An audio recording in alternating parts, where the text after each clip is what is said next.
통해서 반기시네. 잃어버린 날 찾으신 오 그 사랑, 오 그 사랑. 독생자 예수 자유케 하네. 주의 자녀라 하시네.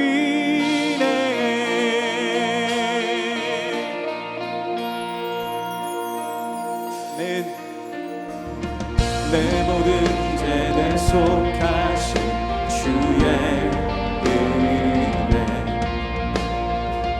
나 죄 아래 있을 때 나를 위하여 죽으신 예수, 독생자 예수 자유케 하네. 주의 자녀라 하시네. 아버지 집에 거할 곳 있네. 주의 자녀라 하시네. 택하시고 지키시며 날 자녀라 하시네. 그의 소유 삼으시고 날 자녀라 하시네. 택하시고 지키시며 날 자녀라 하시네. 그의 소유 삼으시고 날 자녀라 하시네. 날 자녀라 하시네. 독생자 예수 자유케 하네. 주의 자녀라 하시네. 아버지 집에 거할 곳 있네. 주의 자녀라 하시네. 아버지 집에 거할 곳 있네. 주의 자녀라 하시네.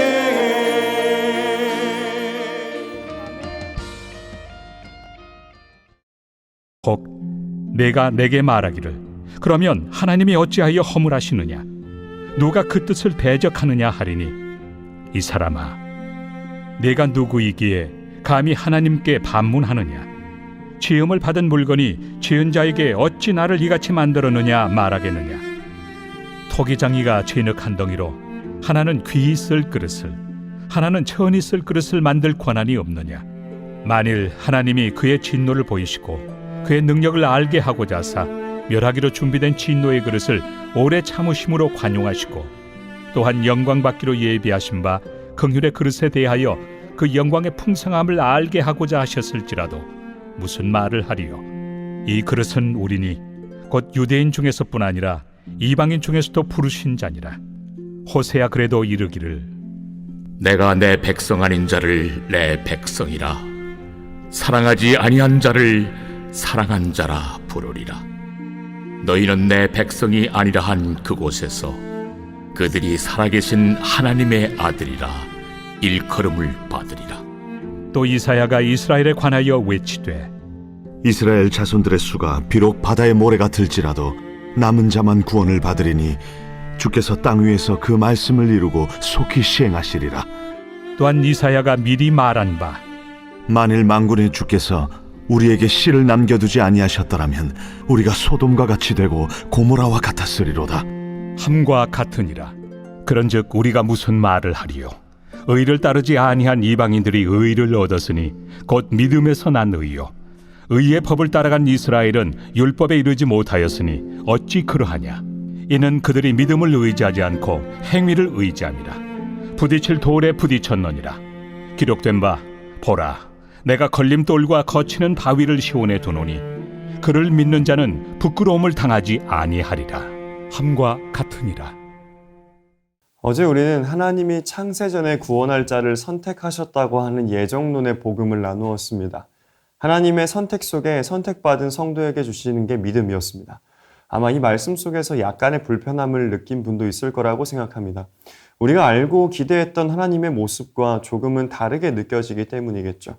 그래서 하나님이 주권적으로 선택을 하셨다면 이제 우리가 할 일은 없지 않을까, 혹은 조금 더 공격적으로 하나님 이건 너무한 거 아닌가요? 라는 질문이 생기곤 합니다. 우선 우리가 정리해야 하는 건 구원은 전적인 은혜라는 겁니다.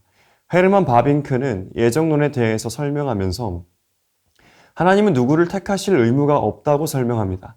이 말은 하나님은 모든 사람을 구원하셔야 할 의무가 있지 않다는 의미입니다. 왜냐하면 모든 사람은 죄인이기 때문입니다. 모태로부터 나온 모든 인간은 하나도 빠짐없이 또한 항변할 것 없이 영원한 죽음으로 가는 것이 맞습니다. 한 명도 나는 죄인이 아닙니다 라고 말할 수 있는 자는 없습니다. 그런데 하나님이 주권적인 선택으로 믿음을 허락하시죠. 그래서 구원을 전적인 은혜라고 말하는 겁니다. 이 선택이 하나님의 성품과 대치되지 않는 이유는 하나님의 선택은 그분의 자비로운 사랑이 이유이기 때문입니다. 하나님은 인간의 조건을 보고 선택하신 것이 아니라 사랑하기로 작정하셨기 때문에 사랑하십니다. 이건 하나님의 의지적인 사랑의 모습이죠. 또한 하나님의 공의의 표현이기도 합니다. 하나님이 누군가를 내버려 두신다고 해서 그것이 불공평하다고 여기진 않습니다. 왜냐하면 모든 인류가 죄 가운데 있기 때문입니다. 하나님이 택한 자에게 은혜를 베푸시는 것은 당연한 의무가 아니라 순전한 사랑의 호의이고, 내버려 두시는 건 역시 그들의 죄에 대한 정당한 보응이라고 할 수 있죠. 사랑과 공의는 서로 대립하지 않고 서로를 완성합니다. 만약 하나님께 사랑만 있고 공의가 없다면 악은 심판받지 않을 것이고, 반대로 공의만 있고 사랑이 없다면 구원은 존재하지 않을 것입니다. 그리고 결정적으로 피조물은 자신을 창조하신 하나님께 그 선택에 대해 항변할 수가 없습니다. 바울은 말합니다. 로마서 9장 20절 상반절인데요. 이 사람아, 내가 누구에게 감히 하나님께 반문하느냐? 여기서 반문은 몰라서 묻는 게 아니라 비난이자 대드는 것입니다. 내 기준에 합당하지 않은 하나님에 대한 비난인 거죠. 실제로 우린 이런 모습을 자주 보이게 됩니다. 하나님이 자신의 모습과 성품, 그리고 뜻을 계시하는 데 있어서 우리는 우리의 기준으로 하나님은 그러시면 안 되는 거 아닌가요? 라고 반응할 때가 있다는 거죠. 바울은 이런 상황 속에 토기장이의 비유를 가지고 이렇게 설명합니다. 하나님은 토기장이시고 너는 진흙이다. 이 비유는 이런 의미입니다. 토기장이가 진흙을 가지고 귀 쓸 그릇을 만들든 아무렇게 사용할 그릇을 만들든 진흙에 항변할 수 있는가?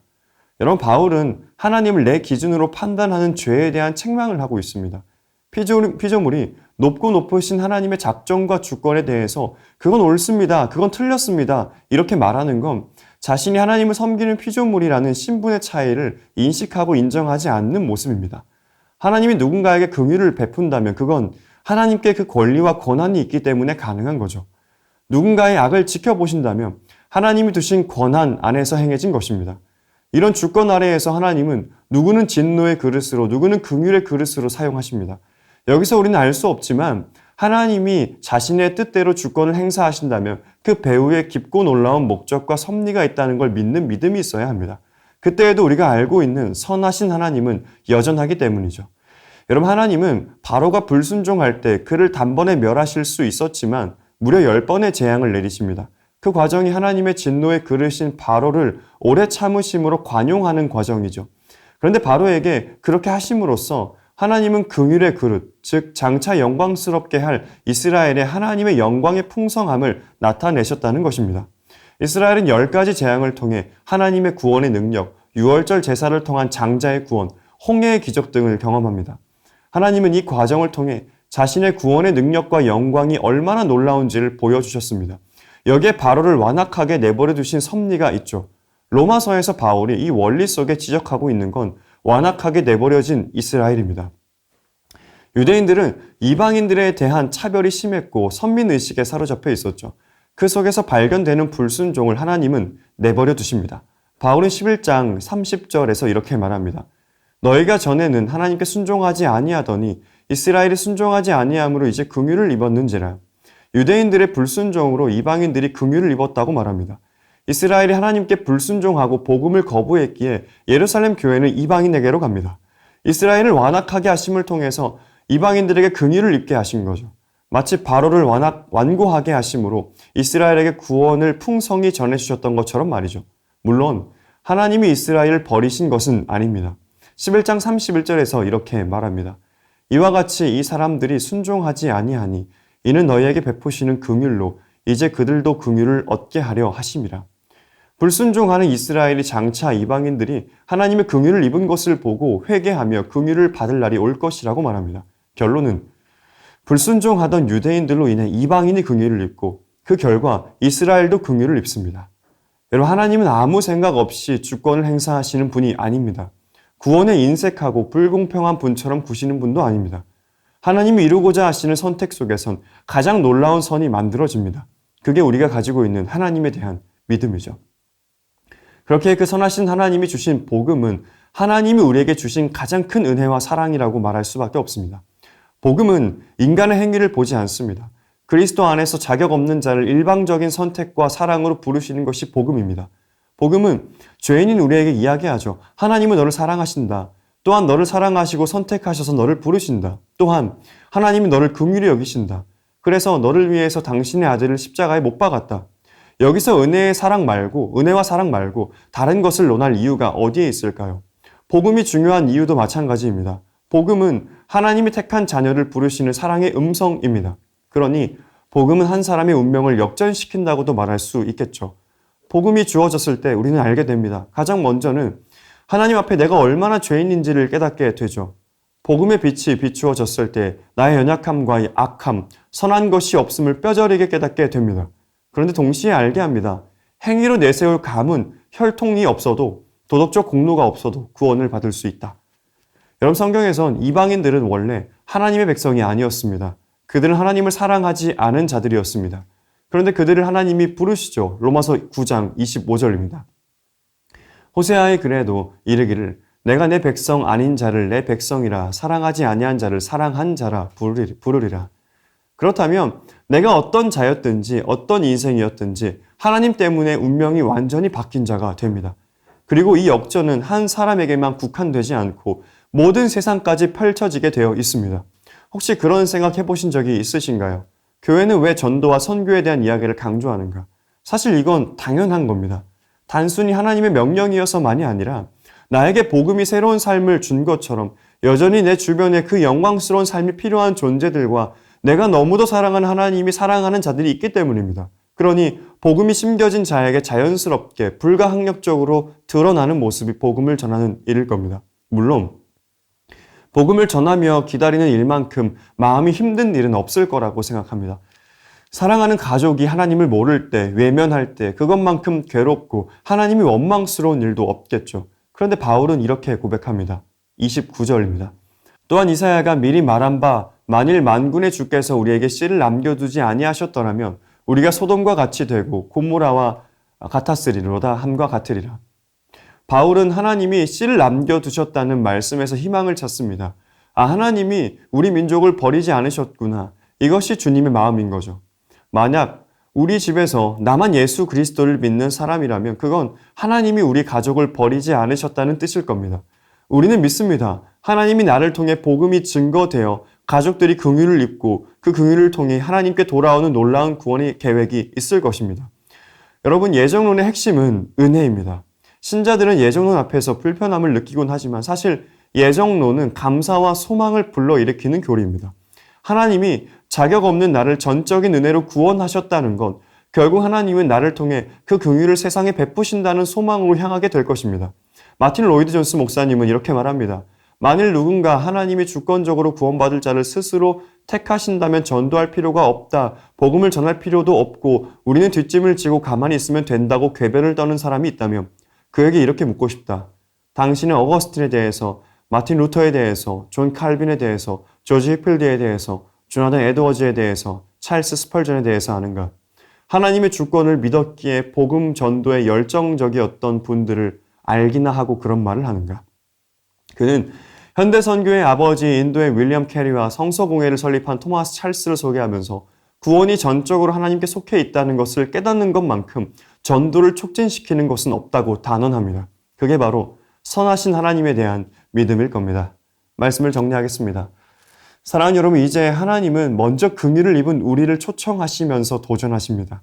내 안에 흘러넘치는 은혜와 사랑, 감격을 소유하는 것에서 머물지 말라고 하십니다. 우리가 교회 안에만 있지 않고 가정과 세상을 살아간다는 것, 그 안에 하나님의 놀라운 일들을 이루시기 위함일 것입니다. 그러니 사랑하는 여러분, 선하신 하나님이 우리의 삶을 통해 이루실 가장 완벽한 선을 믿고 신뢰하며 기대하시기를 간절히 소망합니다. 하나님의 마음과 생각을 알 수 없어 힘겨운 시간을 보내고 계실 수도 있을 거라고 생각합니다. 그런데 사랑하는 한 사람을 기다리는 마음은 하나님께도 동일할 것입니다. 그게 우리에게 위로와 소망이 되는 줄 믿습니다.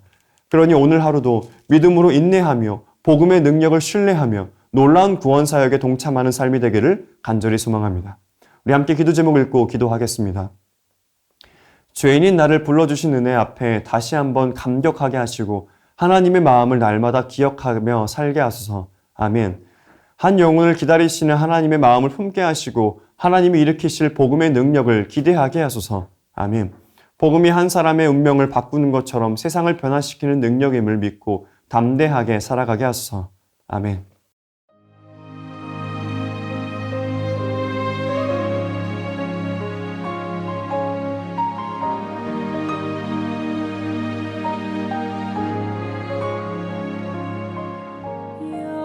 여호와는 나의 목자시니 내가 부족함 없으리. 푸른 초장에 누이시며 나를 쉴 만한 물가로 오 주께